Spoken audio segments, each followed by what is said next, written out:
Hey, welcome to Film Fanatics, three film geeks discussing movies both new and old. My name is Dan. My name is Justin. And I'm Joe.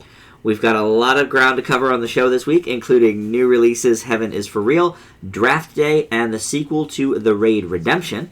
Our triple feature of older movies is new classic The Intouchables, old classic chosen by Joe, The Rock, and Oscar A to Z nominee All Quiet on the Western Front. And because we have two foreign films on the show this week, The Raid 2 and The Intouchables, our top 5 this week will showcase our favorite foreign language films.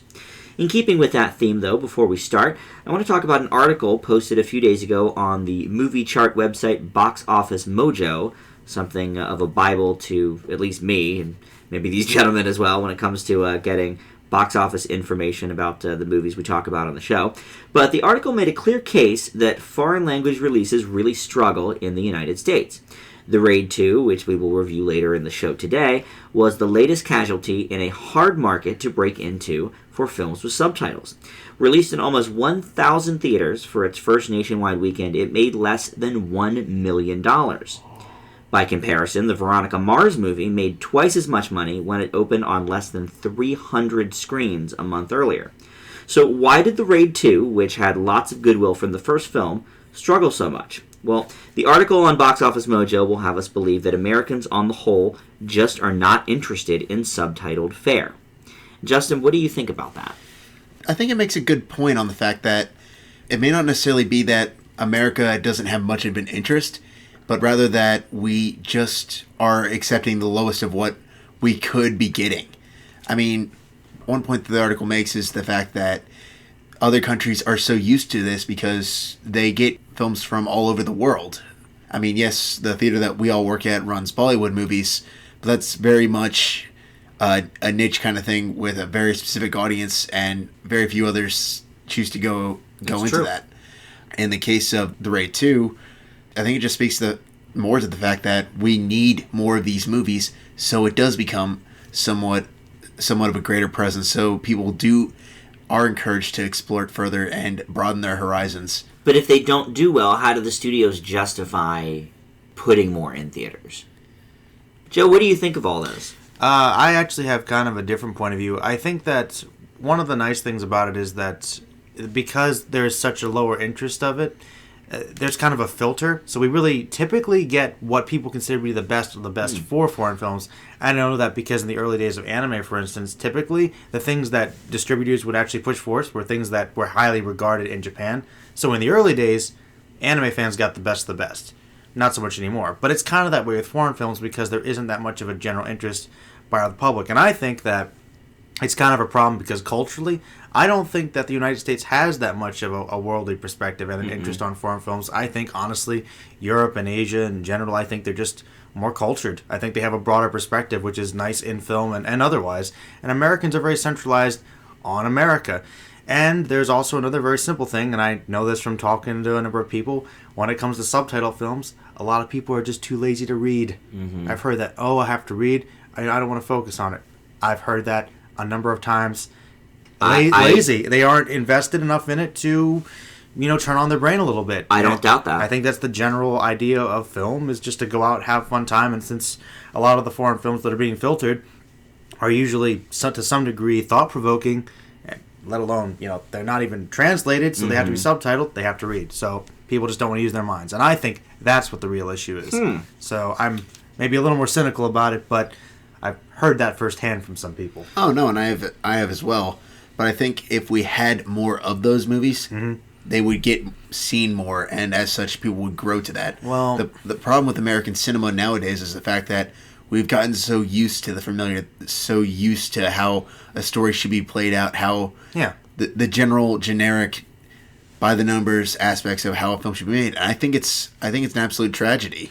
Well, I think it's also because studios are aware of that. Studios, they don't really like to take too many risks that often. No. And if you can find a studio that wants to take risks and try to put it forth, they might not make money at first, but at least will expose some people.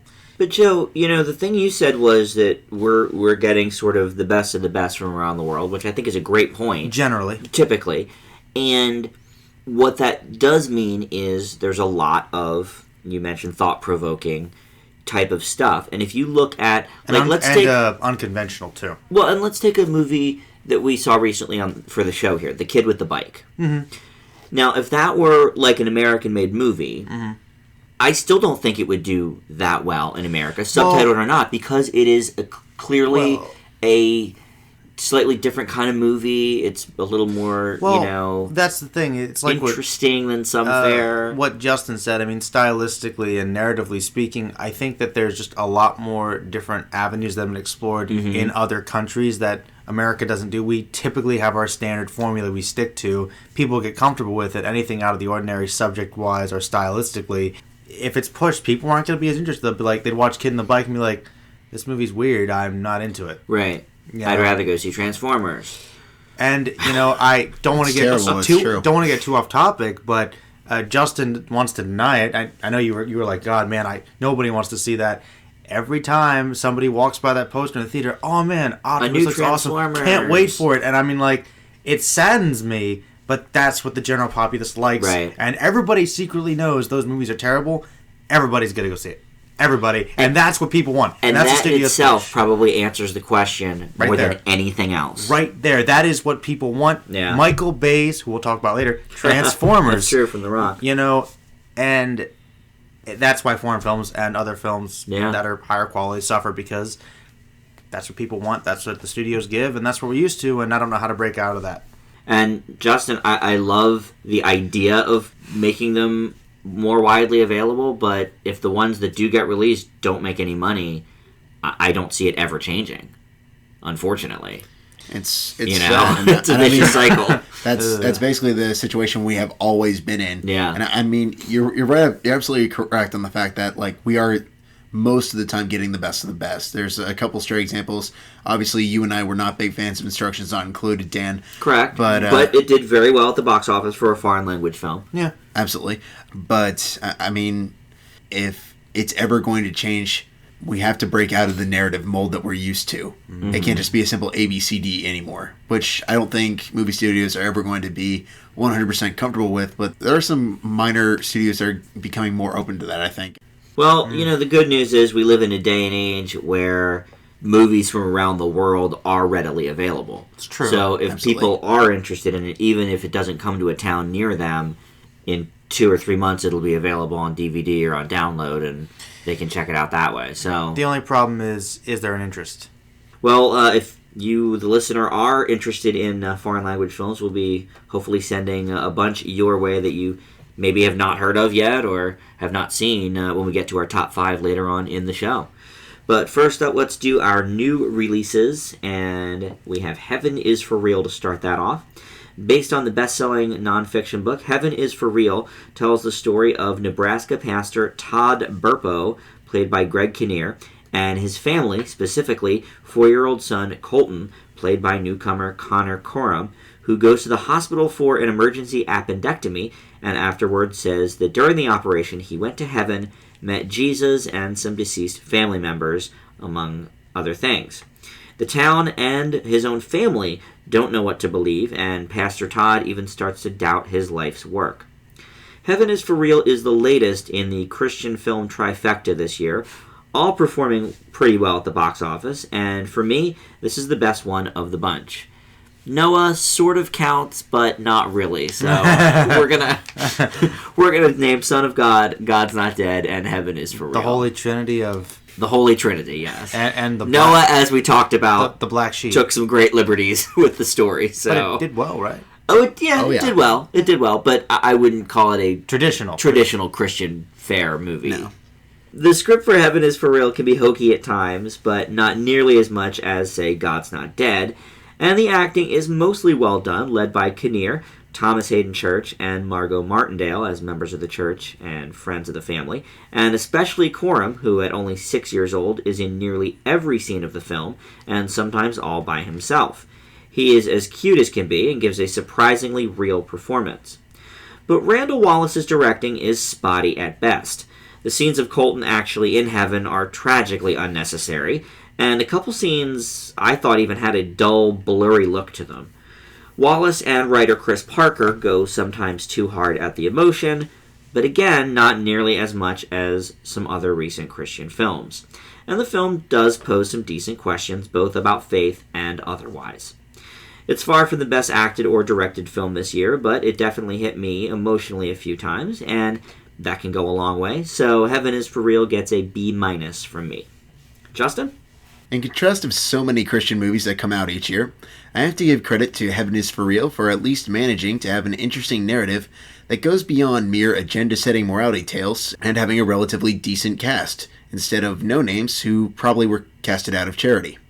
While that's not to say that Heaven is for Real doesn't have a fair share of cheesy moments and melodrama, it does, however, stay interesting for the length of its near 2-hour runtime. However, what is probably the best aspect of this film that makes it better than most of the genre is that it has some very compelling and dramatic moments. Unfortunately, just about all of these are relatively rushed, but had more time been devoted to just one or two of these, this could have easily received a higher grade. Though as it stands, Heaven is for Real is ultimately average, but it is an improvement, and for that I'll give it a C. Yeah, I wish that some of those unnecessary scenes, like I talked about, taking him actually into heaven a couple of times, and there was a few other things that could have been excised completely, and a little bit more attention focused on some of those other things. And I agree that would have made for a slightly better film. Joe, what do you think of Heaven is for Real? Kind of like Justin said, I think that in terms of being a standard Christian film with a heavy agenda that it's trying to push, it's actually done rather well, which really surprised me. I was expecting... I feel like the trailer did not do this movie any justice, because I thought it was going to be a lot hokier than it actually was, and I do agree that it definitely had some moments in the script where it was filled with some melodrama, but I kind of expected that going in. But what really carried it for me was definitely the heartfelt performances. The young actor, what was his name? Connor Corum. Connor Corum, I think that kid really surprisingly had a lot of charisma and was very convincing for someone so young. That was really a key part of it. Plus, I think Greg Kinnear really gave a good performance to this. I really felt for him and his character's internal turmoil, like based on what was actually happening. This man in real life, I thought it stuck true to home. I actually thought it was very believable for the most part. Though some of the decisions that he made as a parent, I thought were questionable, like taking his son to the hospital and the cemetery and the funerals. Yeah. Like, I guess you could argue that he was trying to prepare his son for death and expose him to that, which I could kind of get behind, but it just seemed like young. It was a little much. Kid. It was a little much. Well, he's a 4-year-old. Oh, I'm sorry, yeah. But since this was possibly based on real events, I don't know. I kind of gave it the benefit of a doubt. And I thought that it was fair in terms of the questions it was asking. Like, instead of just saying, God is real, this is the way it is, heaven is real. Like, I thought it was going to be blatant. There was just, we often joked about it, like saying, oh, well, there's no reason to see the movie. But the movie actually is about the crisis of faith, and it really does pose a lot of those questions. It's got some layers to it. It's really fair. It's like saying, okay, this is not like obviously being pushed by like some massive televangelist group trying to push some major agenda that's completely one-sided and actually tries to show both sides. And I would argue that even though the ending is a bit hokey, it does kind of have both perspectives to some extent. It could ask more questions than answers, but overall, I thought it was heartfelt. I thought that it was fairly well written, and I do agree the worst thing about it was these scenes where he was in heaven. They looked very poorly directed, really cheesy, could have been cut out of the movie, but I felt they could have been worse. And overall, I have to admit, it touched me emotionally a lot, and I thought that overall, it held together pretty well, and I give it a B. Very nice. The symmetry between Kinnear and Corum was just, you really believed they were father and son. I did. And I think for a 6-year-old actor to fully embody a completely separate family as his own, I think is really decent. And you don't see that a lot. It also modeled the character because the individual, the young kid, apparently was a smart kid based on the film, and I could believe they must have found a very smart, adept kid who was able to understand pretty well what was going on and actually get into this, and he did a good job. That was very impressive. Really, I gave it a little bit of a benefit of doubt, but it was a lot better than I was expecting it to be, and I honestly felt that it held together pretty well. I'd say it was fairly solid for a film that honestly might be a little biased and has a lot of agendas And Yeah. would this be the directorial debut? Or Actually, no. This guy did like The Man in the Iron Mask. Oh, really? He directed a few movies, and he also wrote and or produced others, including Braveheart. That's really... So he's been in the business for a long time. See, I mean, that's the thing that surprised me. I thought that most of the story elements seemed very grounded, and I think that's what really worked for me. And I honestly thought that was directed pretty well. Like, some of the scenery was good for the shots out in Nebraska. There was some really good cinematography, but the really cruddy dream sequence, astral projection thing was like... It's bizarre. That was like obvious blue screen. I know, I didn't get it. I mean, I got what they were going for, but it just seemed unnecessary. If it hadn't been for that, if it held more on its own by the performances, it might have gotten even higher grade. I would agree. I would have easily given it a B or a B plus if it was directed better. Yeah, it was a little weak for someone who's more experienced. That sort of surprised me as well after we saw it. But he got good performances out of his out. actors, I thought. Yeah, he did. I mean, look, you don't have to tell Thomas Hayden Church how to act. I liked his Greg character, Kinnear, by the way. I thought he was a cool character. He was. Oh, definitely. He was pretty good. I wish they had done more with him, to be honest with you. Yeah, I felt like the two main side characters were actually kind of underused. Yeah. And there was one little thing that annoyed me. The scene where the church group confronts him about what's going on and the reputation of the church and everything. There was one guy that was a member of the board who didn't say anything. He just sat there. I thought the same thing. Everybody said their piece, and this guy looked like he was confused, and it just really bugged me. Like, well, aren't you going to say something? Do you think... Do you contribute to... Reverend Burpo should be taken away or not? You could tell the guy was, like, conflicted, which would be what they're going for, and we're like, come on, man, like, say something. Right. Make yay or nay, anything. I think what's interesting, though, about this movie... as opposed to some of the others we've talked about. It's decent? It got decent reviews from us, but you kind of said this, Joe, is that its resolution isn't exactly like 100%. 100%. Like God's Not Dead was like, everyone in the entire movie by the end, except for Superman, believed. I know a lot of atheists, and it's like one punk kid from their school that they're teaching isn't going to change their mind. It was on a fly. It was sort of a ridiculous resolution. Serious suspension of disbelief. Exactly. Whereas Heaven is for Real, it's like even at the end, everybody was sort of kind of getting into the idea, but at the same time, even Pastor Burpo, the father of the boy, was like, well, here's what I think. Well, this, that, and the other thing. Okay. And sort of left it as open-ended. I mean, I thought he was a good pastor. I think it was... Actually, that's another thing I wanted to speak to. Like, Greg Kinnear playing Pastor Burpo, I thought he was, like, one of the best preachers I've ever seen. Yeah, he was really good... Great sermons. Yeah. Great shirt, too. He had really nice dress shirts. Nice shirts. No, he just had a great presence, and I liked how... I was expecting, because I thought it would be really one-sided and pushed with the agenda that this kid would confess that he went to heaven, and everybody, oh, well, that's automatic proof. This confirmation actually caused people to doubt, like, wait, he saw something, well, how come we didn't see it? Right. Why is he special? Maybe this light. It got people to doubt their faith and question it. And actually, it almost caused the church to break apart, which I thought was... surprising and a perspective people don't usually show. Well, and I guess that's what I sort of meant when I said, it asks decent questions about faith and otherwise. Because, it poses the question of, as a father, what are you supposed to do? You're doubting your own son, but you're also a pastor, so where does the truth lie and what do you believe? It was a very wide display of... And I thought that was funny because he even goes to a psychologist first, and he's like, he even says, maybe you can provide a more rational explanation. Like, even saying, is the stuff I believe not rational? Like, he's really on that line. Yeah. Which I thought, really, for a movie like this, was pretty profound. Honestly, that's true. With the exception of a few kind of cheesy scenes, it felt like a real movie. It didn't feel like a Christian movie. Yeah. Which is, I guess, one reason why I gave it a lot of credit.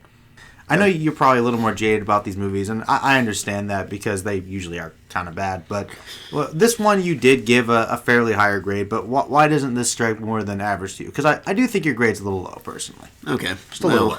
For starters, it was incredibly melodramatic at times. I didn't know if I thought it was really melodramatic so much as just being very dramatic. Like, for instance, Like the kid almost dying. I felt like that was a cause for real drama, stuff like that. No. I mean, Well, and them talking about Margot Martindale's Son. passed away son from the military. I felt most of the drama was fairly reasonable. and like I said, there were all these moments where it was having these really compelling, dramatic moments, and they don't go far enough with it. Like, take for example, the big hospital scene with Colton. Good scene, adds a lot of progression in terms of narrative. They literally spend 2 minutes with that scene. Well, there's a lot of ground they have to cover. That's kind of the crux of where the movie starts to get the action going, plot-wise. I think there's a lot more to explore after that. And I think they ask a lot of questions. Yeah, I was just going to say the same thing. I think after that is Where the bulk what's of the story important. is. Why do you need to spend more than a couple minutes in the hospital with him? Set up character development even further. I mean, Well- we have this big moment where Greg Kinnear's character is questioning God. In this scene, that could have gone on so much further. We could have gotten a much more complicated character, but we don't. But the rest of the movie was him kind of dealing with that struggle. Which is fair, but like I said, we could have had very good. It could have set the stage a whole lot better if more time had been devoted to that. But I think what makes him a complicated character, especially with his relationship with God, isn't that his son is at death's door. I think pretty much anybody in that situation says to God, why is this happening, whatever. That isn't that special, quote unquote. It's true. What makes him more interesting is after the fact, when Colton tells him that he's been to heaven, and then he questions it. Because I don't agree. That's okay. I don't agree at all. I think Joe and I are on the same page with that. Justin, you do make a very good point. The thing is, though, his son doesn't die. His son comes back and apparently sees heaven, and that opens up a whole other can of worms. And to be honest, I think that is a pitfall that a lot of more traditional Christian films would fall into. I think a scene like that On the hand would have set the stage in a different There direction. would have been another pastor coming, well, let me tell you, you read Yeah. the good book and Well, it's all here. But Yeah. here's the thing, though. The you're movie right. does a very good job of trying to keep that balance. And I think if it was handled correctly, that could have easily been one of the biggest cruxes of the overall end product. You're right. Well, this is the thing. Justin. Just before you kind of make that solidified statement, the person that's recounting these events, this is the person he supposedly was, or that he wrote himself as. So, for him, that crisis of faith in that particular direction ended. It's supposed to be uplifting and saying, hey, you got questions, maybe we I have do answers. think it took him a little while to get to the crux of the issue, though. It He did. didn't even go to the hospital for about 25 minutes. Which I think that was a pacing issue as well. Oh, At the beginning of the movie. I mean, there was a lot of setup.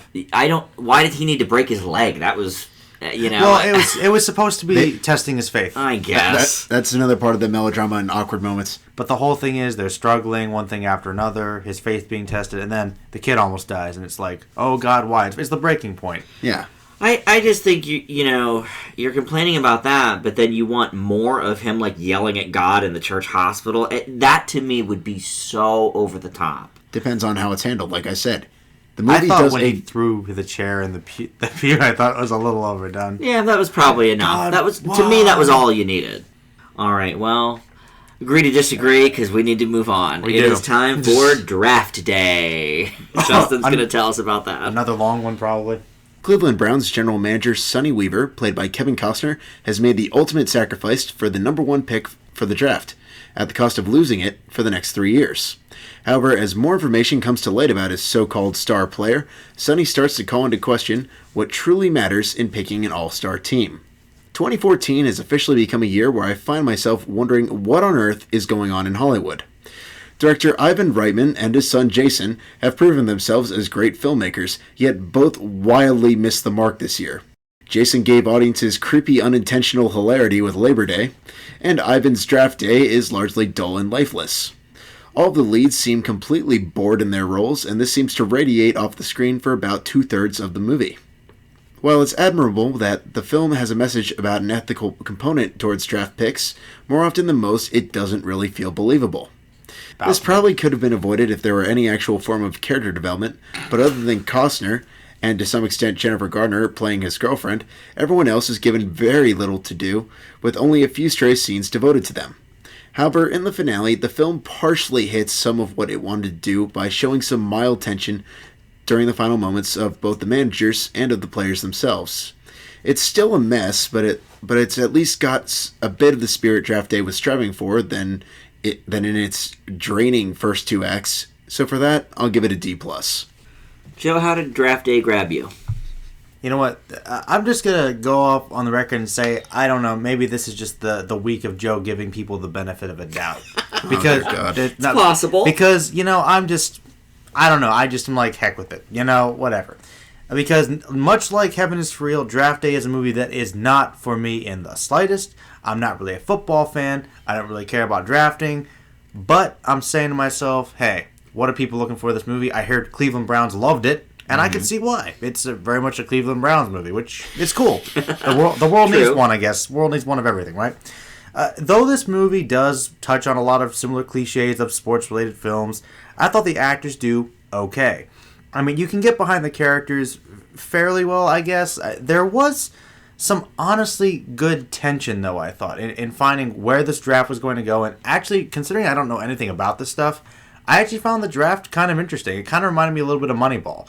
Not as well done as that, but kind of a similar idea. It was more about the management and just kind of the shady business deals and competition behind the actual game. And it was kind of cool getting to see how people really have a passion for football and just how it can be the pillar of a community and how important it was to some people. And I realized, being that I'm not much of a sports fan, it was kind of refreshing to see, okay, you know what, that's kind of how some people really could see that's important. Like, they even make a statement in Cleveland, like, we have our rough patches and we live for football. And I thought that was kind of cool. And it really showed the stakes that Costner's character was going for. He had a big legacy to live up to, his father passing away. And I actually thought that the relationship between him and Jennifer Garner was decent. I thought there was some legitimate tension there. I do agree the acting wasn't great. And I did think towards the beginning of the film that they were a little bored. But I think that it picked up momentum pretty quickly. And by the end, I actually felt like they were really into their characters. I also really liked the editing in this movie. They split the screen a lot, which at first annoyed me, but they did this cool thing where they sometimes had people edit it out, so they walked into another scene, so it was like two people in a room, but they were usually talking through the phone. Just a really cool thing I liked, and there were a lot of really awesome cameos in this movie. Just, it's littered with people that I liked. I mean, I love Costner and Garner, of course, but there were also people like Sam Elliott, Terry Crews, Frank Langella, gentleman that played the commissioner, I forget his name, he's awesome. He was in Dave. The guy that was Frank Langella, I like him too. There were just a lot of cool actors that had like scenes that I thought kind of made it more interesting. Like, it's like a who's who of random Hollywood. But I thought that was really enjoyable. I thought the plot moved fairly well. I mean, it's not a great movie, but I can't say that I was bored. Ended a bit cheesy, but I expected it, and I gave it the benefit of the doubt, saying, hey, for hardcore football fans, I've heard people really enjoying getting into it, and I honestly liked it. I'm giving it a B-, but for general football fans, I'm going to give it a solid B. Okay. Interesting. I would agree that a football fan would certainly like this movie more than probably any of us. I fall somewhere sort of in between you guys. I can see where both of you are coming from. There's been a small rash of these movies lately. You mentioned Moneyball, Joe, dealing with the business aspect of sports and trading and picking players, and there's still one more to go this year with $1 Million Arm. And on paper, Draft Day seems like it would most match the great 2011 Moneyball. However, in execution, it's much more like the underwhelming Trouble with the Curve from 2012. Costner, I thought, gave a fine performance, as did Dennis Leary, and Jennifer Garner. They were all good. Some of the others were okay. But the problem with the movie lies with anything other than the draft. I did not care for the romance. I thought that plot fell flat. The family subplot is muddled. I thought Frank Langella was completely wasted as the team owner. I mean, he kind of came in, yelled a little bit, and then left. It's what he does, though. I guess. And actually, before you continue, I do want to make a point. One thing that kept it from getting a higher grade was I did not like the family subplot. Him and his mom. It was and then forced, contrived, and went nowhere. Right. So I didn't like that. And then the woman who turned out to be his ex-wife, but I didn't know if she was the sister. I thought she was the sister. Yeah, I thought she was the sister for a while, and then in 2 scenes later, he was like, "Well, you know my ex-wife," and it's like, "No, I don't." Yeah. Is that woman that was there with your mom? What the heck are you talking about? But listen, here's the thing, and Joe, you sort of hit on this with the Cleveland Browns enjoying it. The NFL rarely licenses their team names for films. For example, they rejected Any Given Sunday. So they must have seen something in this movie. And there is something here, but unfortunately beyond any parts, other than the draft itself, I thought it was a fumble. Justin loves when I do the puns. Yeah, that's good. I roll. But no, I have to say, the scene changes, I was into that at first with the split screen. It was way too much. It was absolutely because as you can imagine, with stuff like this, when you're drafting different players and you're calling different teams and team managers and owners, you're on the phone a lot, as they are in this movie. Every time somebody picked up a phone, it was split screen. And I thought it was just way too much. Now, I will say, I liked when they went to a new city and said what city it was, showed the stadium, and then said home of the and I thought Chiefs that or whatever. For somebody that knows nothing about football, that was pretty cool. Yes, I liked that as well. Stadiums, it was cool. And I did think the draft part was interesting because I don't know how to do it. I thought, the problem that is true. The problem was it was slightly a little too inside. Way too inside. And so inside. but here's the thing. It's geared towards every year. The Super Bowl is by far the most watched show on television. So people know what's going on. So I would say on the whole, Americans are into their football. So I would say the average person going to this movie probably already knows how this all works. None of us do. We're film geeks. We're not football geeks. Exactly. So I sort of gave them the benefit of the doubt with that. I thought it was interesting enough for an outsider. And like Joe said, I wasn't bored at all. Even the parts I didn't like, kind of entertaining in a bad way. It was like, okay, well, Mom's maybe something will happen here. Spread the ashes on Never the did, field. So all in all, I thought Draft Day was okay. I'm going to give it a C. But I like your enthusiasm with the bumping it up for football fans. I would say it's probably a B- for a football my fan. real grade is probably like a C+, but B-, B for football fans. I'll leave it a C for the show, but if you are a football fan, I think you're going to like it a little more than we did. Like it. Yeah. All right, well, up next, as previously mentioned in our news item, we have The Raid 2, and Joe's going to tell us about that. The Raid 2 is an Indonesian martial arts action film directed by Gareth Evans. It stars Iko Uwais returning as Rama in the sequel to The Raid Redemption. Rama is an undercover cop trying to take down the Bangun crime family. Things become complicated as he rises through the ranks, and Uko, the soon-to-be head of the organization, makes a bid for power which starts a bloody mob war. This leads to a ton of martial arts and gunplay. When I watched The Raid, I thought it was a decent film in its simplicity, primarily carried by intense action scenes.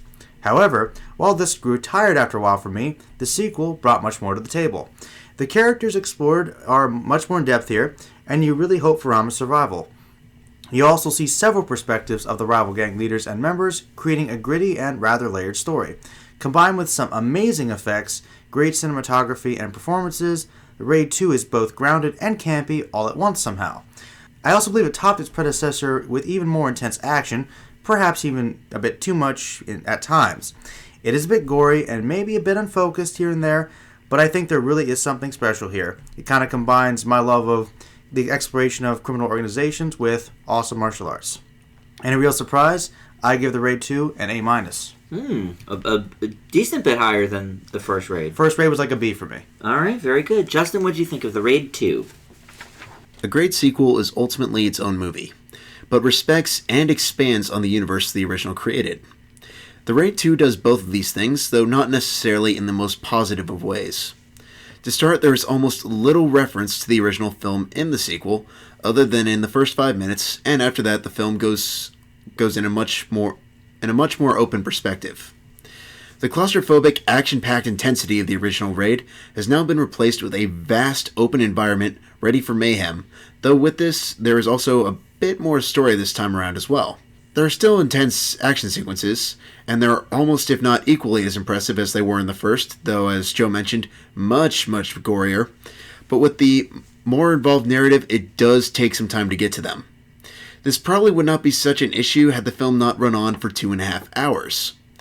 Granted, the length doesn't really start to sink in until about the halfway point, but after that there are several scenes which feel like they run on entirely too long. The Raid 2 is a worthy follow-up to the original, but if a third is ever made, hopefully a balance can be made between the pros and cons of both films, and I give it a B. And you gave the first one a... B+. Okay. Seems like from your review that it would have been A lot lower than that. No, I mean, it's not as good as the first one in my opinion, but it's... no. Yeah, but just a shade under does not sound like it from your review. But I'm just want to let you know, for me, I was not bored by it at all. I loved it from beginning to end. I would say this is probably our widest sweep in the episode. I expected it. Here's the thing. The Raid 2 is, for me, a case of be careful what you wish for. When we reviewed the original Raid a couple of weeks ago, I said that as much as I liked the all-action, minimal story there, they needed to change it up for the sequel and give us more of a story. And like you both mentioned, they definitely do that. However, the story they told, I didn't really like, and while the balance between story and action was a little better, the actual martial arts content was way down, opting instead for mostly guns, knives, swords, hammers, baseball bats, at one point empty water jugs. The last battle was great, but coming 2 hours and 15 minutes in, I had already checked out. I was super bored with this movie. Take Justin's boredom with it and probably multiply it by a few. Now, I did state in my Raid Redemption review that it isn't normally my kind of movie, so maybe I'm a little bit biased, but I also gave that film a B+, so the franchise potential certainly was not lost on me, but I thought that this was far from a worthy follow-up. I give the Raid 2 a D+. Oh, wow. Yeah. I disagree with you completely on the martial arts aspect. Actually, I just want to speak to that. There was a lot of martial arts in this movie. I was going to say. It just included weapons. There was a lot of martial arts in the movie. Like, there really was. It wasn't all hand-to-hand, but, like, they were using all kinds of weapons, but it was all martial arts. Like, most of the guys didn't have guns because there's, like, strict rules in that area in terms of guns, so that's why everybody was fighting with whatever they had. There were still martial arts. It's just that the heroes were a lot better, or the villains, depending on who was fighting. Okay. So it was like 2 hits, you're down. I'll grant you that, because I don't know a lot about martial arts, but to me, I think of martial arts as hand-to-hand combat. Here's the issue. If you add all that other stuff in, it doesn't differentiate from another typical action movie. What I loved about the Raid Redemption was there was a lot of hand-to-hand combat in it, and there were some knives and other things in that movie, but a lot of it was hand-to-hand. And for me, like I said, I don't know a lot about martial arts, so if you're saying it still counts as martial arts, that's fine. But adding all that other stuff into it makes it seem no different than any other action movie. I disagree. I don't know about that. You're still creating characters that have an entire style, have a weapon, how they're fighting, how they're supposed to be acting in the overall scenario. The way it is this: they're fighting like this massive organization where they've sort of trained all their guys in some form of martial arts, and even if they have different weapons, I mean, they might not all be trained, but they were trying to mix it up with that. I thought there was a wide variety of different fighting in this movie, actually. Absolutely. To be honest, I mean, that's one thing I liked about it, is that I thought it was more varied than in the first movie. Yeah, it definitely was. But I guess I didn't necessarily consider that, a quote-unquote martial arts. Look, that was literally the most minimal part of my review. The fact is, I was bored with it. I didn't like the story. Why not? I liked the story. I liked the characters. I didn't like the characters. I liked him. Rama? Yeah. I wanted him to succeed and do well. But after a while, I kind of stopped caring because it was just like, it was kind of a darker look. I mean, a lot of the characters were criminals and mob bosses and stuff, but I like that stuff. Yeah. So, I mean, I thought they were actually making fairly complicated characters who were making some pretty tough decisions. Like, I thought the son, what he was going through, he was evil, but he was pretty interesting.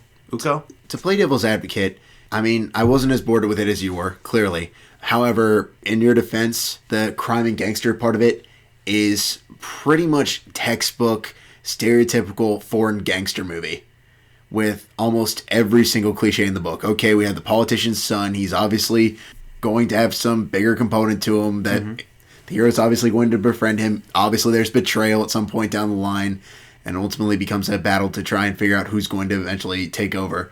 I was fine with it. I mean, I thought it was executed pretty well. It's formulaic, but I mean, it works for the most part. It's just seen before. There's nothing really new, really fresh to the overall storyline, which is where I had I had a bigger issue with it. The fighting is still good. It's more splattery this time around, which I really did not like. I think in the... I like that more, actually. I thought it was more I interesting. definitely did not care for that. It was more interesting. I could tell you were definitely getting bothered by it. Oh, yeah. What was weird about it for me was in the original Raid, yes, there were gory moments, but 9 times out of 10, they were done in very, very subtle ways. Like, there's a really vicious scene that happens, I want to say, probably in like the first 20 minutes, but they cut away before you actually see the overall impact, and you don't lose a second of the overall influence. Mm-hmm.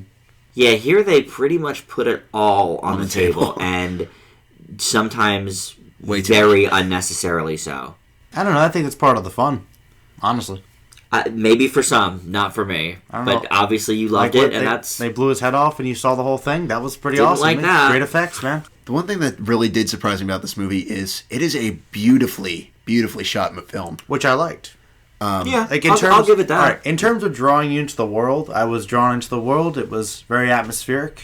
Loved the sets and the shots. So, I mean, hey, for me, it worked. My only really big complaint, though, with the cinematography was when it comes to choreographing martial arts, often because the people involved are so good at their art that they move faster than the camera can record them. This is something that the Raid 2 suffers from in more than a couple scenes. I don't know. I thought it just showed how awesome they were. Because they were moving so fast. Yeah, well, worked for you guys. Certainly not for me. But again, I'm not the authority on this at all. So I mean, it's sort of like a Tyler Perry review from Justin. It's sort of like movie ain't made for him, so it's an F, of course. I still think it's a little unfair, but I was more excited about this having liked the first one than I would have been otherwise. Well, he didn't fail it. No, I didn't. I mean, it certainly has some good things, and a couple of the battles are, like, really good. But it's too intense, too long. But, hey, worked for you guys. Yeah. And there you go. All right, well, up next is Le Weekend, which, even though it sounds like a foreign movie, is not. But Justin's going to tell us about that. It's a falsely advertised one. That's right. This is the week for it, though. Foreign language week. Nick, played by Jim Broadbent, and Meg, played by Lindsay Duncan, are an elderly couple going to Paris to celebrate their anniversary when both reveal devastating news. Nick has been fired at college for harassing a student, and Meg is considering a divorce, as they journey through the City of Lights to see if there's anything worth saving in their relationship. Perhaps it's part of my bias, given my constant admiration of the, wait for it, before series, but I do have a soft spot for simple dramas through conversation. Le Weekend is often a very episodic film, and despite my synopsis, it takes a fair bit of time before any of these narrative components are actually introduced. In the meantime, the film focuses on the banter between Broadbent and Duncan, as an elderly couple dealing with their issues between each other. While the film never really shakes the overall episodic feel, their chemistry definitely helps shape how the later events will unfold, notably with the introduction of Jeff Goldblum as Nick's old college protege, with whom he begins to reconnect as his life starts to spiral. This takes the film in a bit more complicated angle than it originally anticipated, but still piques curiosity of how it will tie into the story, despite being cut somewhat short. Overall, Le Weekend's not without its flaws, but it does have some relatively good performances and a decent plot amidst the backdrop of a beautiful city, and I give it a B-. Well, director Roger Mitchell is clearly a Woody Allen fan. His entire film, from the music and the Paris backdrop to the subject matter and the characters' dialogue, reeks of Allen's stamp. A little bit. Unfortunately, it reeks more of some of the lesser films in Allen's filmography, like To Rome with Love, than it does A Midnight in Paris. At one point, Broadbent's exacerbated Nick asks his wife something along the lines of, "Why doesn't anybody enjoy my company?" I wish I had an answer for him. I didn't enjoy being in his company for 90 minutes. I'm not sure how somebody else does it for life. He is boring, annoying, and depressing. Now, once the couple heads to a dinner party at Morgan's, played, as Justin mentioned, delightfully by Jeff Goldblum, a bright spot in any film, but a mediocre film specifically, Le Weekend starts to pick up steam, and Nick is given a more interesting path. But before that, what the film offers is dreadfully boring, and the moments of supposed humor come exclusively from the couple partaking in inside jokes or relational humor that doesn't elicit any laughs. There are some interesting conversations and moments, but thank goodness for Goldblum, I'll just say that. and leave Le Weekend with a C-. Wow. Oh. Joe, what'd you think? I don't know. I think I certainly liked it more than you did, Dan. I thought that Nick was an interesting character. I like Jim Broadbent a lot, though. I do too. So I like him. Maybe that's why I was skewed. I thought his character, I do see he was kind of annoying at points, but I kind of liked his humor. He was just very sophisticated and dry. It's just very standard British humor, I guess. Mm-hmm. Yeah, I would say that's probably a staple there. Yeah, I liked it. Well, I mean, being British, I guess that kind of goes without saying. But, yeah. I don't know. But I just like that style of humor. I thought it was a pretty decent plot. I thought it asked a lot of good relational questions. I like Jeff Goldblum. I thought that his introduction into the story really kind of got things going and made things even more complicated. Overall, I thought it held together pretty well, and I kind of liked the resolution. The thing that kept it from getting a fairly high grade for me, though, was that I thought that the relationship between the two main characters was spotty. Like At best. And I know that their relationship's, kind of on the rocks, sort of because they're going through this transitional period, which was what made it interesting subject-wise. But at the same time, I thought that she was incredibly mean. She is. Like I don't like her either. She is, but I mean, let's be honest. Isn't that sort of what to expect from an elderly couple? I think it depends on the couple. I guess no. I think it depends on the couple. Honestly, I thought that some of the things she did to him were just completely mean and unnecessary. Mm-hmm. I just found her to be unlikable. I thought some of their scenes together were interesting, but I found a lot of them to be kind of unpleasant. Mm-hmm. So I thought overall it was a little unbalanced. Once Goldblum comes in, it gets more unified, but I don't know. Other than that, I thought it was a little more spotty, and I'd probably leave it with the B-.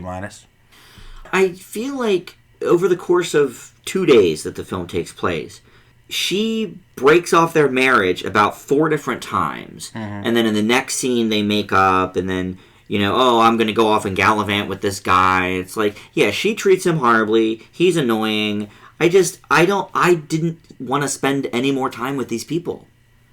And in the Before series, which, granted, I've only seen the 3rd film, but there was a lot of fighting between Julie Delpy and Ethan Hawke. But I liked it. It was more relatable. It was not as mean. I mean, it was kind of mean, but it wasn't like hopeless. I don't know, Justin. Here's the thing that kept plaguing my mind while watching Le Weekend. The Before series, yes, it's them for the entire movie, but they keep the general concept simple. Each film generally has like one big kind of conflict, and they generally focus on that conflict for the duration of the film. Mm-hmm. Le Weekend starts out that way and then throws in Jeff Goldblum. And you guys definitely like that. I don't know. I was kind of torn on his character. It's like, good guy, but kind of annoying, and they're also kind of manipulating him, which is... And or vice versa.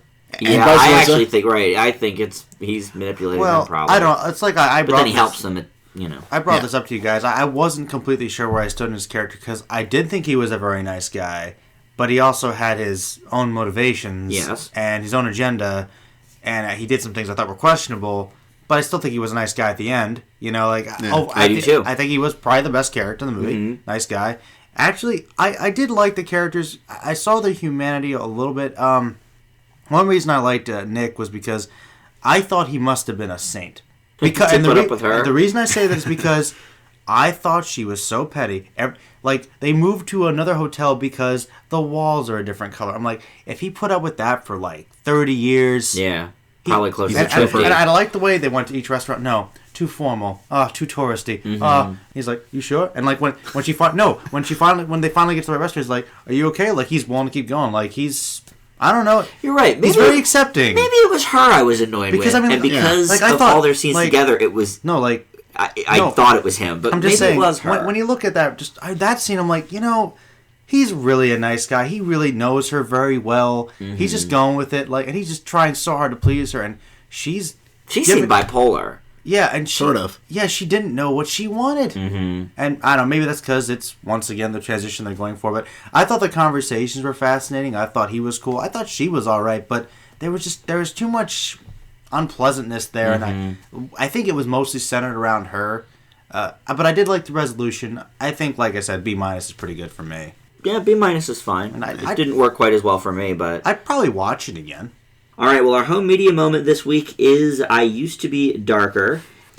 In this movie, a runaway named Taryn, played by newcomer Dara Campbell, finds refuge with her aunt and uncle and finds even more problems there, like their marriage in complete shambles and her college-aged cousin's own problems, and Taryn finds herself in the middle of all of it. I'll keep this one short and sweet. It's such a generic premise for an indie drama that there just isn't much more nuance than that to it. The acting is not good. The dialogue plays like an after-school special. It has some good ideas, but I don't think director and co-writer Matthew Porterfield knows what to do with any of them, and it's just not good. I give it a D. Justin? Okay. That's the low B blow plus. for this weekend. Somebody got a little upset at this one. Yeah, it's my worst of the week. It was just so boring and stupid. Oh my. Boring and stupid. Wow. Both. The Raid was just boring, not stupid. Which means I have to have a question. Oh, thank and you. The Weekend was stupid, but not boring. Brings me to a question we had, but continue first, Justin. All right. What I like about independent cinema is its ability to tell a very down-to-earth kind of story that draws its audience into the characters. It is perhaps the greatest strength of I Used to Be Darker, particularly with the dilemmas and mindset of each of its characters. While the acting is, as Dan mentioned, and he's absolutely right, nothing particularly special, how the narrative of the film progresses feels real without falling too far out of the realm of possibility, though skirting the edges here and there. The general music of the film is decent, and while there may not be a great deal of resolution to the overall content, it still feels like the right amount of closure. I Used to Be Darker does what it's supposed to do within its boundaries, but really doesn't do much more than that, and I'll give it a B-. Wow. All right, well, unfortunately, Joe didn't see this one, so he can't play the go-between on this. All I say is that I thought stylistically from the trailer, it looked interesting. Stylistically, plot-wise, I thought it looked boring as heck. So I could probably see both. If I had to guess, I'd probably give it like a C. Somewhere in the middle, probably C, C minus. C plus maybe best. To play devil's advocate, though, I did multitask while watching this one, so take that for what it is. I mean, I wasn't bored, but... Well, yeah, you were doing other things. Well, yeah, but I mean, I was still watching. I would hypothesize that that's why you weren't bored with it. Yeah. I really didn't find much value in this. I thought the acting was really subpar. Acting for me was like a C. Yeah? I mean, it wasn't awful. I've definitely seen worse in indie films, but I've seen a whole lot better as well. I just thought, like, okay, just last week for the home media moment, we saw another movie where a young girl goes to live with her cousins and her aunt and uncle. Yeah. And that was How I Live Now with Saoirse Ronan. And I don't know. I mean, obviously it took a vastly different turn from this, but, you know... Same basic idea. The beginning was kind of the same, you know. Girl in trouble living with her extended family. And this just didn't hold anything for me. I don't know. Which I'm kind of surprised. Was I in a really bad mood this week or something? Like, I don't know. All of these movies were boring. You gave decent grades. Listen, I liked Draft Day much better than I Used to Be Darker. I didn't think, you know, Taryn's problems were that intense. The aunt and uncle, they should have gotten divorced. They didn't like each other. So what's the, you know, I don't know. It just didn't hold a lot of interest for me. It was like instead of Lay Weekend, it was Lay Life. Yeah, it was Lay Life. Yeah. All right, well, we don't need to talk about that anymore. If you want to see I Used to Be Darker, go see it. All right. Don't even listen to us. Just whatever you want to do. All right, let's move into our top 5, and I think this is a fun one. We have a couple of foreign language films on the show this week. We'll be talking about The Intouchables coming up in our new classic slot for the week, and of course we already talked about The Raid 2. So we have now our top 5 foreign language films, and we'll start with Joe for that, going 5 through 2. All right, this was actually a tough list for me because I've actually seen quite a few foreign films, and I like a lot of them. They're usually a little bit more, I guess, genre related, but I don't know. I still think there's a lot of good quality films out there. And I'll start off with an honorable mention. It's actually Troll Hunter. Troll Hunter is honestly probably the best found footage movie I've ever seen, and the thing is, going into it, I did not think I was going to like it because...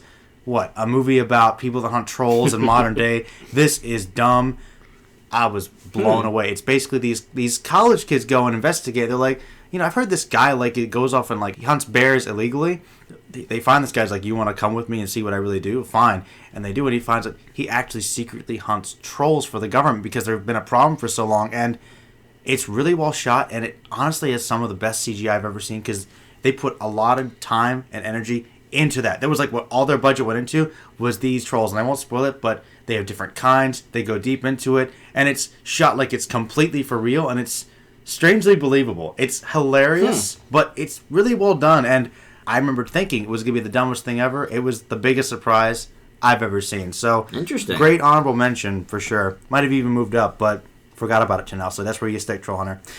Number 5 is one of my favorite movies of all time, but it's a little divisive for some people, and I know Justin knows about it. It's Tetsuo the Iron Man.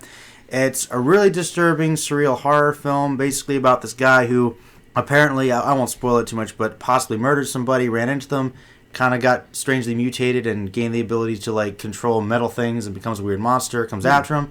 Really disturbing film, but low budget, but just really fascinating. Some of the best editing I've ever seen. Number 4 is the original Swedish version of Let the Right One In. I don't normally like vampire stories, but this really takes it to a very interesting direction. Kind of one of the most interesting, creepy romances I've ever seen, and some of the best like teenage actors ever. Like they just give great performances. I would love to see a sequel. And I know that the American version bastardized it. I'm pretty sure. Never saw it, but I've heard nothing good. Number 3 is tough because I really like this director. Akira Kurosawa is probably like one of the best, foreign if not directors. the Best director ever. I mean, some people would say that. I think it's fine. So I'm going with my personal favorite. I know it's usually not on people's list, but my favorite's Ron, which is one of his last films. And it's basically a Japanese retelling of King Lear, the Shakespearean play. And I think it's beautifully shot, well acted, and it's long, but I just really love it. I love the epic scope of it. I love the battle with the samurai. It's really cool. You could argue whether or not it's his best, but I've always really liked that one. It was a good movie. It's really good. I think it's underrated. Number 2 is one that I hope I'll hear from somebody, probably Justin. Pan's Labyrinth. Great Spanish film. Guillermo del Toro. What else can you say? I love the fantasy elements, but I also love the historical backdrop and how it kind of was an awesome parallel. Just a beautiful movie, some really awesome effects, and you've probably heard of it. If not, definitely go see it. And Pan's Labyrinth is my number 2. Nice. Good choice. All right, well, I will go next. And actually, I'm going to start with a few honorable mentions. They're all from the same year. And unfortunately, I haven't seen a whole lot of foreign films before about 6 or 7 years ago. I try to take in, around 8 or 10 a year these days. But so all of mine are from more recent times. But I think the best year in that time period for foreign is 2011. And one of them is on my list, so I won't mention that. But check out In Darkness from Poland, Footnote from Israel, and Monsieur Lazare from Canada. All 3 of those, just fantastic films. Just wanted to give them a mention. Just because most of the top 5 on my list we've talked about on the show, so I wanted to throw a couple more out there. My number 5 is Amour, which won the Best Foreign Language Film in 2012 at the Oscars, and actually was nominated for Best Picture. It's an Austrian film, and really just a fantastic look into old married age, even older than the couple in Le Weekend. They're probably in their 80s in this film, and there's some health issues, and death is sort of imminent. It's just very, very touching. Number 4 is No, which we've all had on our top 20 for 2013, so I don't need to talk too much about that. Nominated for Best Picture from Chile. Number 3 is a Japanese film called Departures, which won the Best Foreign Language Award in 2008. A really, really great drama with, I would say, a fair amount of comedic elements. It's basically about a musician that loses his job and gets a job in Departures, which he thought was something completely different, but it turns out to be more of like a mortuary type situation, and he ends up really loving the job.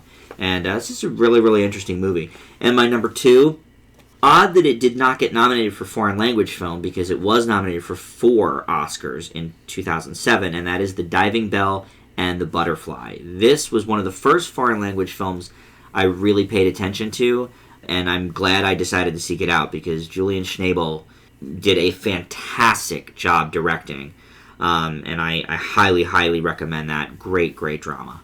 And a true story as well. Justin? Much like Joe, I'm definitely seasoned in the more foreign films. So to challenge myself, I chose to limit mine to one movie per country. Number 5 from Israel, Waltz with Bashir.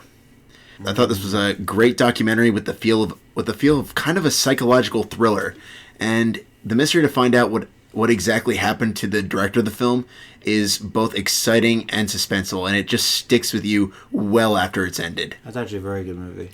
Number 4, Three Colors Red from France. This was a wonderful, wonderful conclusion to a great, sorta, but not really connected trilogy.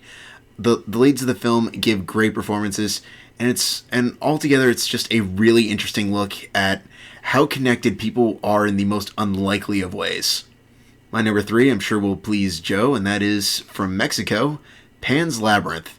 Easily one of the most original movies of the past decade, and it's worth it alone for the fantastic, beautiful look of the film. And it's just a dark fairy tale bound to be interpreted in a number of different ways. Good choice. It does make me happy. And my number 2 from Japan, and it is also Kurosawa, High and Low. Oh, I wouldn't expect that. There are many, many Kurosawa movies that I truly love. I did enjoy Ran. I love Seven Samurai. But this is... I would consider this one probably his most underrated. Okay. Largely because it's one of the rare times an Eastern take on a Western storyline has ever worked out well. Actually, you're right. That is one of the rarities for him. And it's just beautifully paced for a near 3-hour running time and builds suspense at a non-stop level. And I think one of the things that's the most interesting about this, and part of the reason I think it's so underrated, is the fact that I think the impact of the film is still really being felt today. I mean, obviously, Ransom came out in the 90s, and I think I remember reading a couple years back that Chris Rock was trying to do a remake script for this. I think I heard something about that, yeah. I really hope that never comes to pass, but it is what it is. All right, Joe, what's your number 1 foreign language film of all time? You guys know what it is. It's my favorite movie of all time.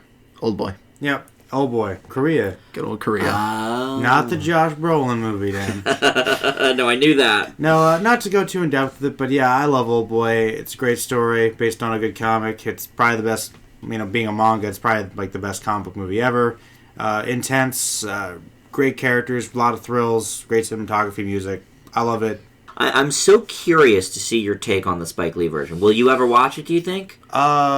Is it readily available somewhere? Yes. It's on DVD now, so probably Redbox. Well, I'll tell you what. I will make an attempt to actually watch it, because I've heard some people actually ask me about it. So, being that I love the first one so much, I will definitely watch it and see how I feel about it. Yeah, I'm very curious to see. All right, well, my number 1 we talked about not too long ago on the show, and that is the Iranian film A Separation, which won the Best Foreign Language Film in 2011 at the Oscars. I mean, we said it all when we talked about it. Just a fantastic story, great dialogue, really, really moving, and a lot of things going on in this movie that I don't think you would expect. Wow, I didn't know you liked it that much. Love it. Wow. Love it, love it. Justin? My number 1 comes from one of not my personal favorite places for foreign films, but this was a fantastic addition, from Italy. Cinema Paradiso. I knew that. That's right. To give a brief disclaimer, this is in regards to the standard 150-minute cut. I am aware of the fact that that the director's cut runs 170 minutes. However, I've heard that it destroys the mythology, so I've kind of been intentionally avoiding it. But in regards to this cut, it's essentially everything I love about movies crammed into one feature film.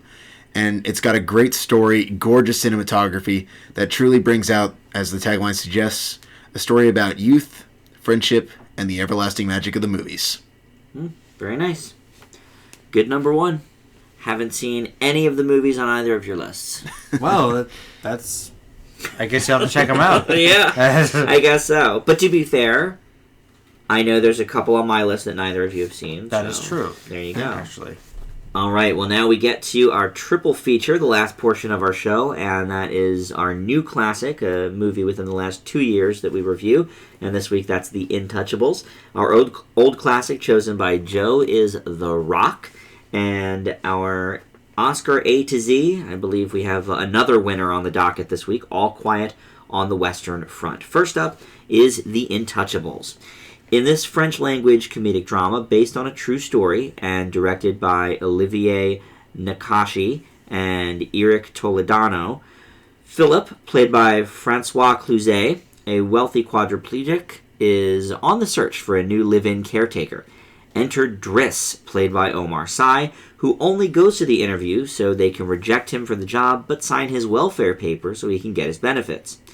But Philip takes a shine to him, and the two quickly end up becoming best friends and mentors to one another, teaching the other about culture, style, romance, and life. The Intouchables is the second highest grossing film over in France of all time. Oh, wow. And was a huge smash worldwide. Yeah, big movie. Wow, I did not know that. Yeah. In fact, they did a poll that year. I guess every year they do this poll about like what was the biggest cultural event in France. And the voters picked that film to be the most cultural impacting moment. It was actually cited in the Box Office Mojo article we talked about at the top of the show heavily as an example of how did this film not do incredible business in the U.S. but everywhere else. And it's a fair point. The movie is inspiring, funny, touching, has two great actors as the leads.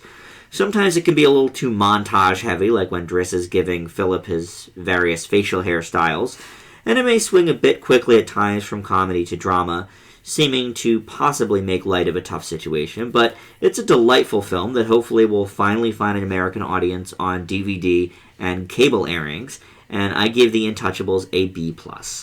Justin? While The Intouchables is not exactly the most original film out there, it does do something that most films of this ilk, and by ilk I mean feel-good movies, fail at. Offering humanity over fluffiness. Although the film is filled with innumerous funny scenes and plenty of heart, there's still a great deal of personal conflict and struggles underneath it all. However, the film remains wonderfully optimistic without underplaying these themes, giving The Intouchables a strong balance between the two and allowing equal time for both. This is largely thanks to the leads, Cluzet and Sy, who keep the film flowing strong thanks to their witty banter and strong dramatic performances. However, The Intouchables still never really stretches past where anyone may think the film would be heading, but the general charm of the film is more than able to leave one satisfied if willing to accept the film for what it is, and I give it a B. Great chemistry between the two of them. Absolutely. Joe, what did you think of The Intouchables? Well, The Intouchables, I thought that it was honestly a very beautiful movie. It really focused on some pretty tough subject matter, but it seemed very honest, and as you guys both mentioned, there was just such awesome chemistry between the two actors. And I thought as far as characterization for their writing between the two of them, it was pretty well done as well. They are flawed, but the film is based on their strength and their interrelations. That's really the crux of the movie. And the performances overall were just good. There was a lot of awesome humor, and it was pretty smart. And I really liked that awesome balance. I really liked this movie. I gave it an A. Nice. Yeah. Very cool. good. What did you guys think about having the opening scene be sort of towards the end of the timeline of the movie? That confused and then me. going back. Yeah, because that was part of a slight issue I had with it, because it sort of... I think it was gives everything away. Not everything, but I mean, as Justice said, it doesn't pull a lot of punches. It definitely gets you hooked because you're like, what's going on? And it's a good way to start things off, but when they come back to it, you're like, oh, So here we okay, are. that we were doing that. Now I get it. Yeah.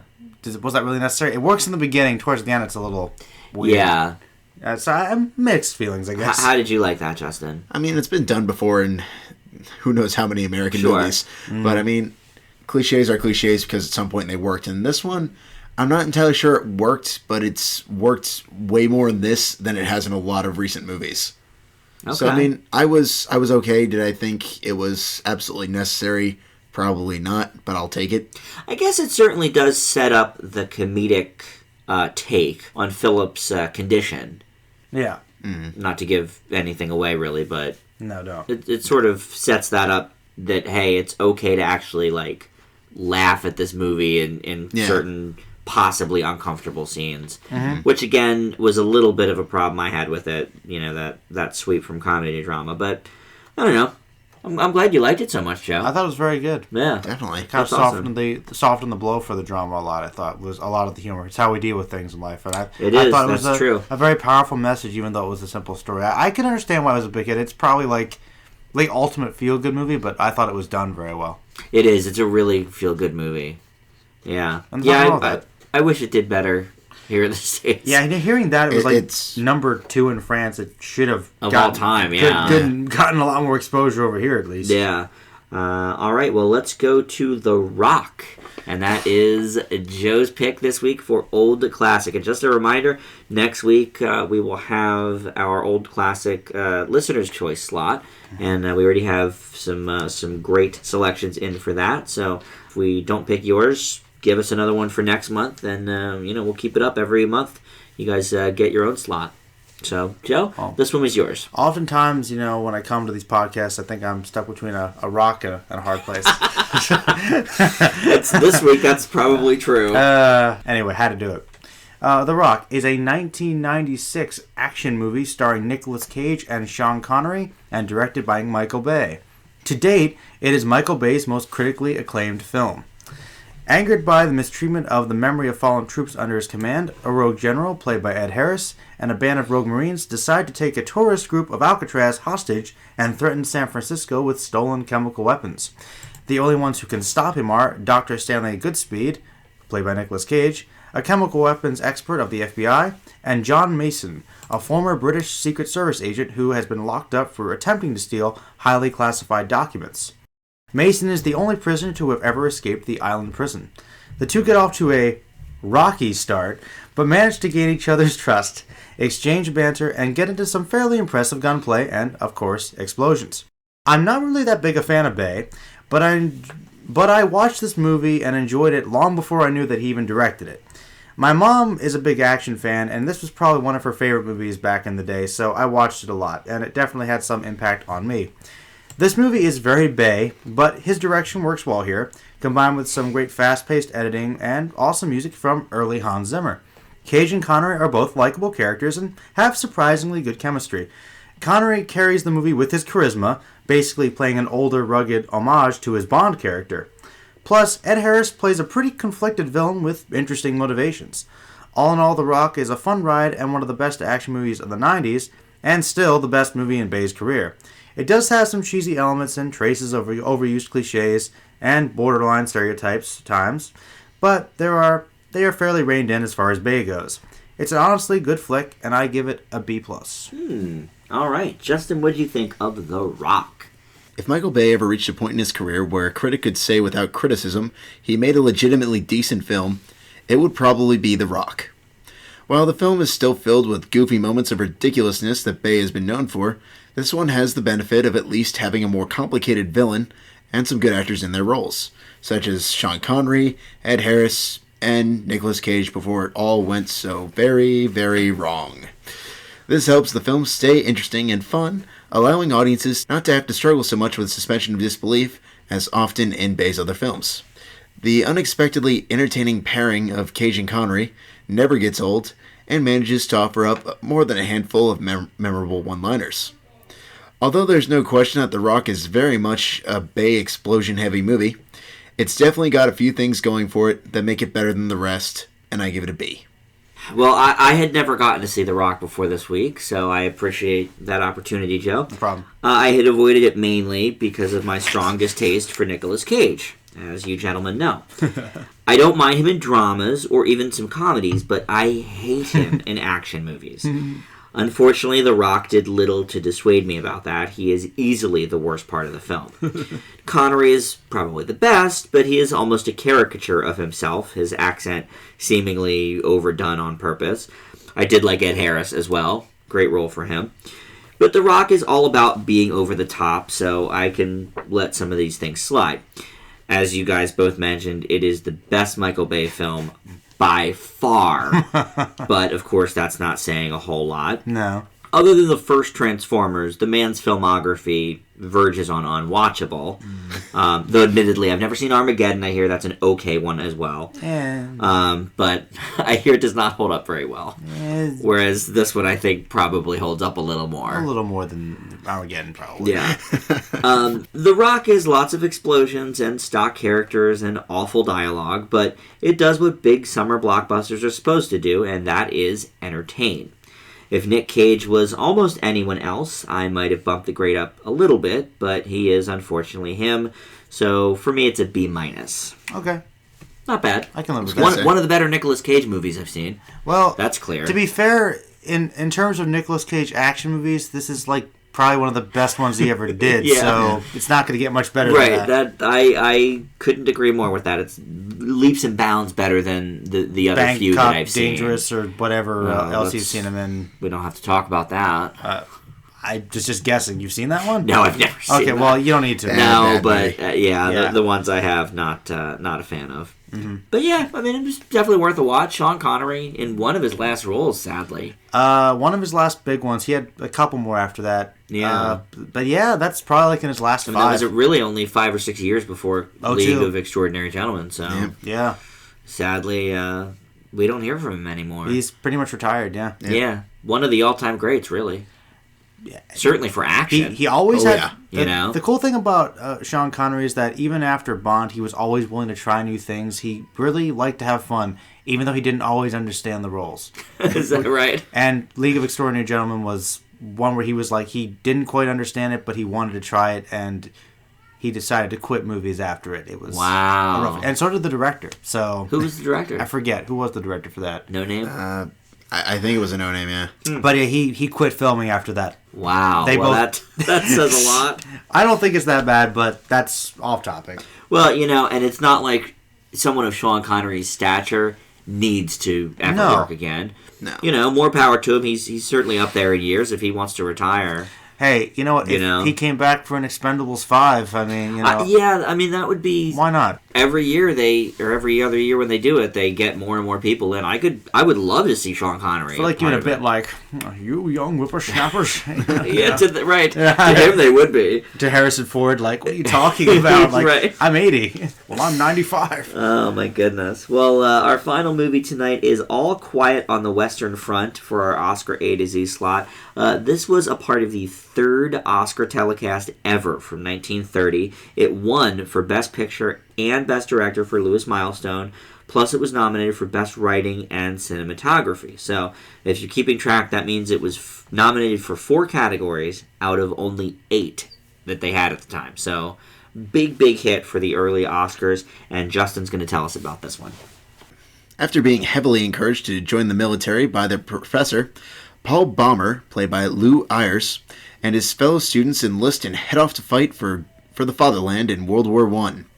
However, as Paul and his friends become enveloped by the chaos, they slowly deal with the tragedy and loss that can only be understood on the battlefield. War is hell.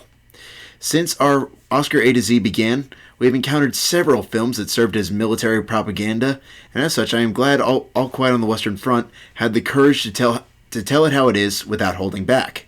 While in today's standards, the battles, and their consequences, pale in comparison to more temporary works like Saving Private Ryan, the film was unquestionably shocking, and the disturbing imagery still holds up. However, while All Quiet on the Western Front is an anti-war film, it manages to do so without being preachy.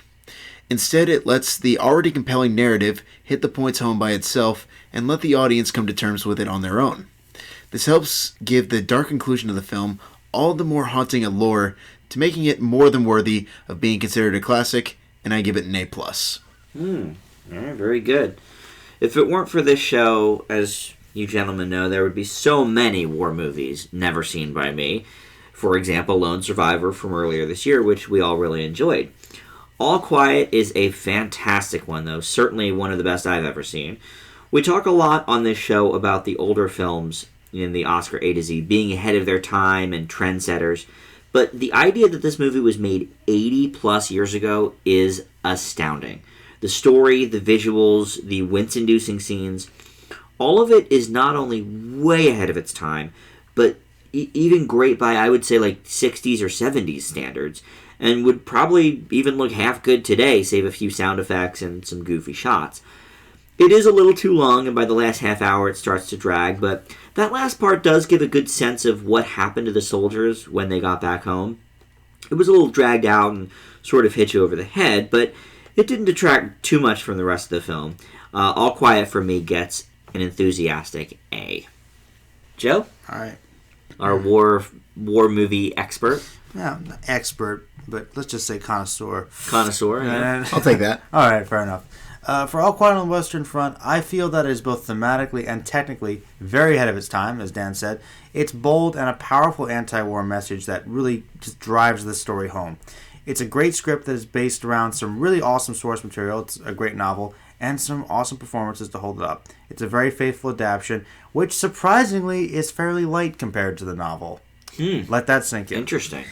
It has some awesome shots and cinematography that I think holds up even by today's standards, and back then it would have just blown people away, not to mention the actual content of what's going on. It's truly a masterwork, one of the best war films ever made, and, well, one of the best World War I films ever made. There really need to be more films exploring that, I think. And it's one of the few to truly capture the dark and hypocritical turmoil that is war, and it gets an A+ easily. There you go. I mean, I really think that if they put this out today as a brand new movie, clean it up a little bit, maybe smidge CGI here and there, but I mean... You don't need to change anything. You don't need to change anything. I mean, first of all, it takes place during World War I, so it's not like they need to update, any of the scenery or the, the attitudes or the characters speaking or anything. I mean, everything would still be as relevant today as it was in 1930. And the thought that... What was the movie we watched that was from 1929? Alibi. I mean, the thought that this was released within a year of Alibi. Just a couple years. I mean, that was a decent film, but it's like... That, I think, probably 10 years from then was probably outdated and looked old. Yeah. This, 60s, 70s, 80s... I think this would hold up among the best. Especially in terms of the actual, war, the battles. I mean, just effects-wise and the scope of it, it looks like the real thing. I believe it. Oh, yeah. No question. I believe it. I'm really... Boy, I'm so glad for this Oscar A to Z. We hit that patch there where it was like there was a lot of really bad ones. That won't be mentioned. But, oh my gosh, we've seen so many good ones the last few weeks. Lately, yeah.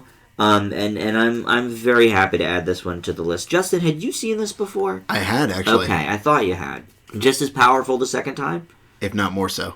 All right. Well, that says it all.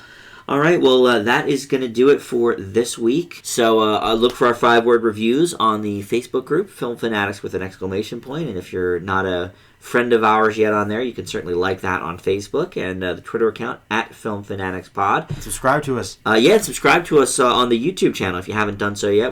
And that will do it for this show. We'll see you back here next week. Bye.